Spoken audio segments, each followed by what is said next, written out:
Crowds shouted to Baal. Skies stayed silent. I prayed once and fire fell. Let me tell you the whole story.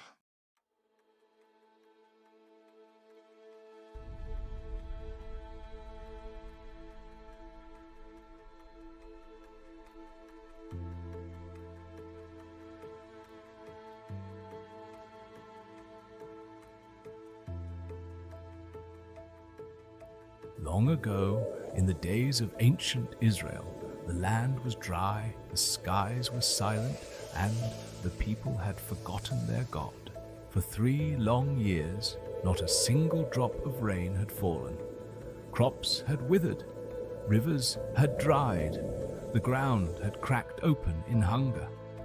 This drought wasn't just a weather problem, it was a wake-up call, a warning from God himself. At the center of this story is a prophet named Elijah, a man chosen by God to speak the truth, even when it was dangerous. Now, Israel had a king named Ahab.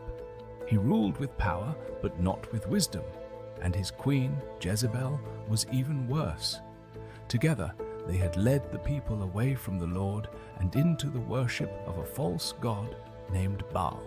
Baal was said to control rain and harvests. People believed if they prayed to him, he would make their crops grow. But for 3 years, Baal had done nothing. Still, the people kept bowing down to him, hoping. God had seen enough. It was time to remind Israel who the true God really was. So, one day, God spoke to Elijah. "Go and present yourself to King Ahab, and I will send rain upon the land." Elijah obeyed. He traveled through the dry, cracked land and came face to face with King Ahab.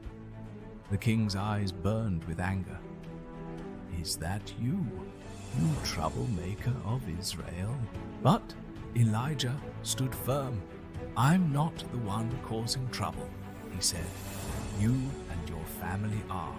You've turned away from the Lord and followed Baal instead." Then Elijah gave a bold challenge. "Gather all the people of Israel. Bring the 450 prophets of Baal. Meet me on Mount Carmel. It's time to decide who the real God is."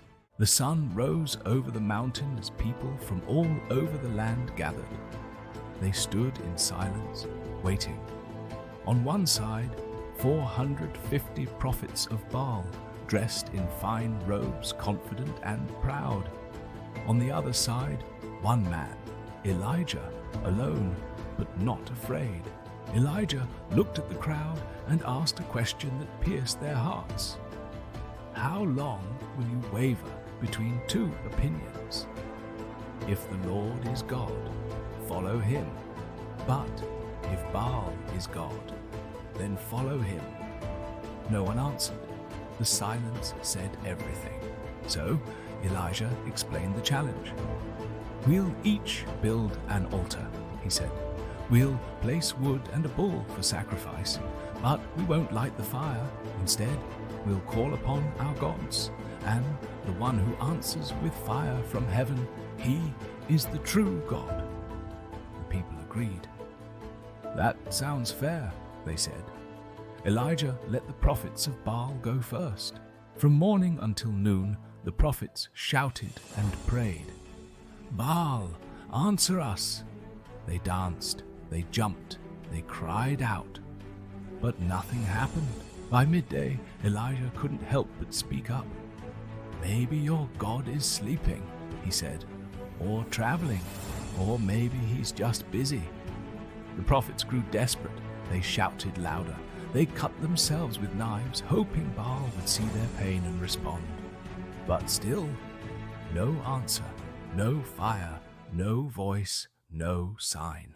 Then Elijah stepped forward. "Come close," he said to the people. They gathered around as he carefully rebuilt the altar of the Lord that had been broken down. He took 12 stones, one for each tribe of Israel, and placed them together. He arranged the wood. he prepared the sacrifice. Then Elijah did something unexpected. He dug a trench around the altar, and he called for water. "Pour water over the offering," he said. They obeyed. Buckets of water soaked the wood and the sacrifice. "Do it again," Elijah said, and again the water was poured.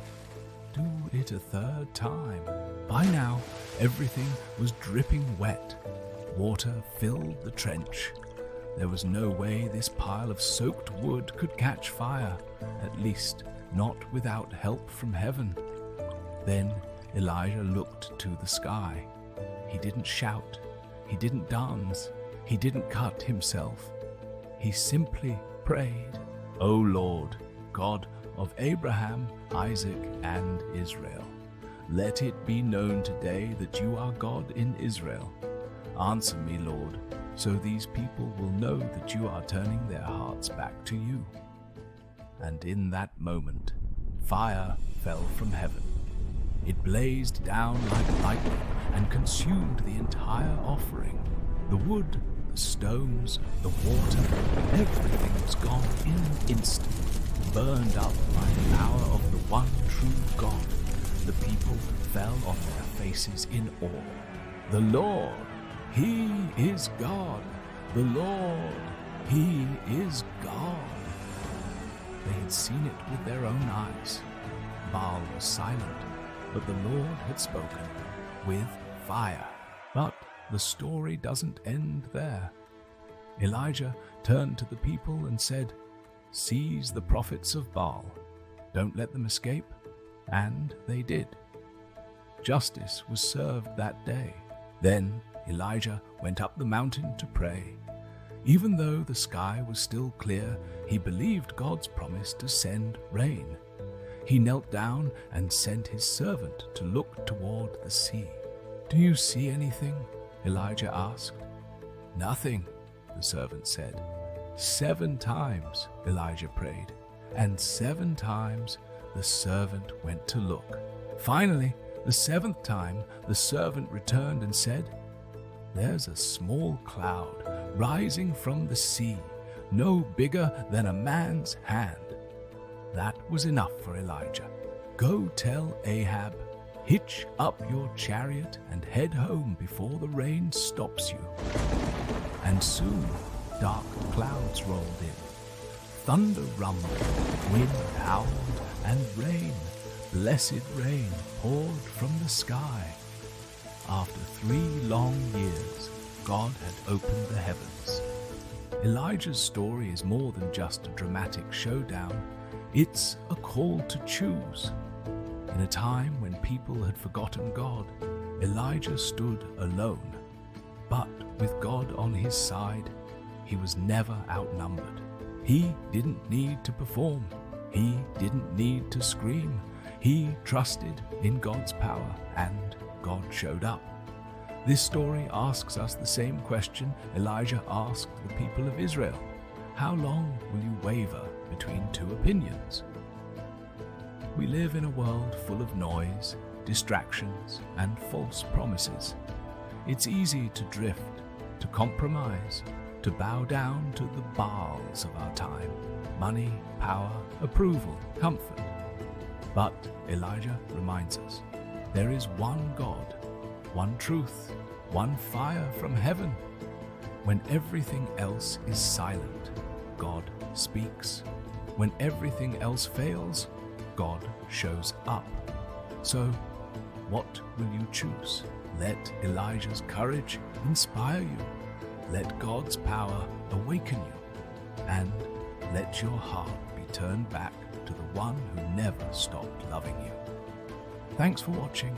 And if you like this story, don't forget to subscribe for more amazing Bible stories.